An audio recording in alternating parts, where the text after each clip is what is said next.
ଯେତେବେଳେ ଆପଣଙ୍କର ମୋବାଇଲଟି ହଜିଯାଉଛି ଆପଣ ସାଙ୍ଗେ ସାଙ୍ଗେ ମୋବାଇଲ ପାଉଛନ୍ତି କି ପାଇପାରୁନାହାନ୍ତି। ଟୋଟାଲି ପୋଲିସରେ କମ୍ପ୍ଲେନ୍ ଦେଉଛନ୍ତି ସେ ମୋବାଇଲ ପାଇପାରୁନାହାନ୍ତି। ମୋବାଇଲଟି ହଜିଲେ ସାଙ୍ଗେ ସାଙ୍ଗେ ପାଇବା ପାଇଁ ଗୋଟେ ଟ୍ରିକ୍ସ କହୁଛି, ମନେ ରଖନ୍ତୁ। ପ୍ରଥମେ ଆପଣ ମୋବାଇଲରେ ଫାଇଣ୍ଡ ମାଇ ମୋବାଇଲ ଆପ୍ ଇନଷ୍ଟଲ୍ କରିନିଅନ୍ତୁ। ଆପଣଙ୍କର ନିଜର ଜିମେଲ୍ ଆଇଡ଼ି ଏବଂ ପାସୱାର୍ଡ଼କୁ ଗୋଟେ ଜାଗାରେ ଲେଖିଦିଅନ୍ତୁ, ସେଭ୍ କରିଦିଅନ୍ତୁ, ସରିଲା, ଏତିକି କାମ। ଦେଖନ୍ତୁ ଆପଣଙ୍କ ସେଟିଂକି ଯାଆନ୍ତୁ। ମୋବାଇଲ ସେଟିଂକି ଗଲେ ଉପରେ ସର୍ଚ୍ଚ କରିଦେବେ required password to power of.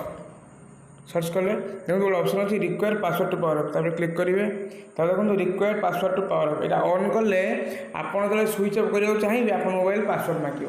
Guys find my device app install କରିନେବେ।